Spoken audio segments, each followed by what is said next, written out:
बिस्मिल्लाहिर्रहमानिर्रहीम। अस्सलाम वालेकुम। मोहम्मद सईद आपकी खिदमत में हाजिर है। आप देख रहे हैं यूट्यूब चैनल। आज हम बना रहे हैं बाजरे की रोटी। इसको टोडा भी बोला जाता है पंजाबी में।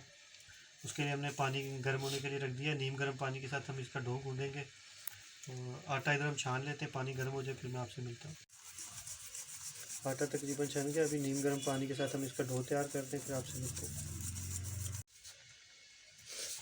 नीम गर्म पानी डालते हुए इसका डो तैयार कर लेंगे, जिस तरह नॉर्मली घर में आटा तैयार किया जाता है।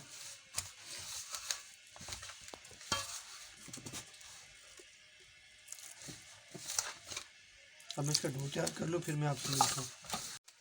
बीच में थोड़ा सा घी ऐड करेंगे आटा गूंदते वक्त ही। देखिए डो तैयार हो गया, थोड़ी सी हमने इसको रेस्ट दी है। अब हम इसके पेड़े तैयार करते हैं और बनाते हैं रोटियाँ।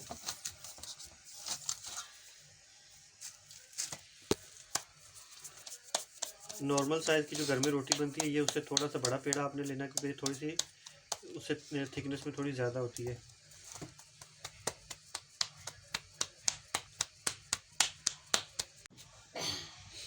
देखिए रोटी हमने डाल दी है तवे के ऊपर।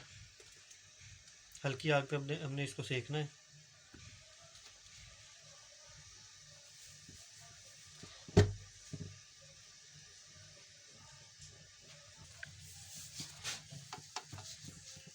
साइड चेंज करते हैं। एक साइड ऑलमोस्ट हाफ डन हो गई है। इस साइड से भी हमने 1 से 1.5 मिनट पकाना है। इस तरह उसको दबा दबा के पकाना है।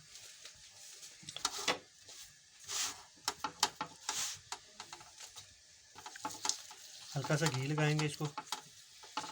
ऑप्शनल है, लगाना चाहें लगा लें, नहीं लगाना मत लगाएं। देसी घी भी लगा सकते हैं, मक्खन भी लगा सकते हैं, वो चॉइस आपकी अपनी है।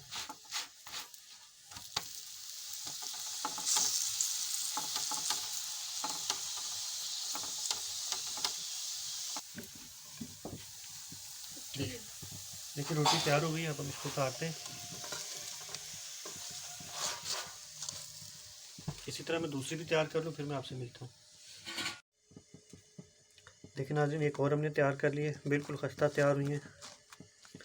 और ये थी मेरी आज की रेसिपी, बाजरे की रोटी की साग की रेसिपी। इससे पहले हमारे चैनल पर डली हुई है, उसका लिंक डिस्क्रिप्शन में भी आ जाएगा, आई बटन में भी आ जाएगा। इसको आप साग के साथ सर्व करें या नाश्ते में दही के साथ।